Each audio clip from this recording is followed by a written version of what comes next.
పూజ ఈ మూవీకి ఎంట్రీ ఇటువైపు నుంచి పెడితే బాగుంటుంది కదా? అవును సార్, ఇక్కడ నుంచి ఈ ట్రాలీ పెడితే బాగుంటుంది. ఓకే. ఆ, ఒకవేళ ఆర్టిస్ట్ అలా వస్తే మిడిల్ షాట్ లో చూడటానికి బాగుంటుంది. ఓకే. కానీ మీరు కెమెరాని ట్రాలీపై వద్దు, ప్యాన్ చేసి అలాగే ఉంచండి. జిమ్మీ సెటప్ ఎక్కడ? జిమ్మీ సెటప్ ని మేము చుట్టుపక్కల పెట్టాం. జిమ్మీ సెటప్ మీరు అక్కడ బ్యాక్ పెట్టండి, అలాగే సార్. తీసుకొచ్చి ఇక్కడ ఫ్రంట్ లో పెడితే బాగుంటుంది. అలాగే మరియు సార్. ఆ సైడ్ లో అక్కడక్కడ పెట్టాలి. పెడతాను సార్, పెడతాను. ఓకే. హలో, అందరూ వినండి. ఎవరి త్వరగా ఉందా? సార్ చెప్పినట్టు కెమెరాని ప్యాన్ చేసి పైన కొద్దిగా పెట్టండి. సెటప్ చేయాల్సింది ఉంది, అది మొత్తం పూర్తి హ్యాపీ. సార్ ఒకసారి మీరు ఆర్టిస్ట్ ఓకే పూజ, మేము వెళ్ళి అక్కడ రిలాక్స్ అవుతాం. Okay sir. Okay. Sir straight గా కెమెరా పెట్టమని చెప్పారు.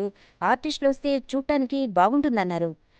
మిడిల్ షాట్ నుంచి లెఫ్ట్ రైట్ వస్తే ఇంకా షాట్ బాగుంటుందన్నారు. మిస్టర్ అగ్నిహోత్రి ఇలాంటి సీన్స్ ని చాలా బాగా తీస్తారని నేను విన్నాను. ఇది కూడా అలాగే ఉంటుంది కదా? చాలా బాగా తీస్తున్నారు వీళ్ళ. వాళ్ళలాగే మన ప్రాజెక్ట్ కూడా చాలా బాగా రావాలి రాజ్. అప్పటిదాకా నాకు తెలియదు, చాలా బాగా టేకప్ చేస్తున్నారని.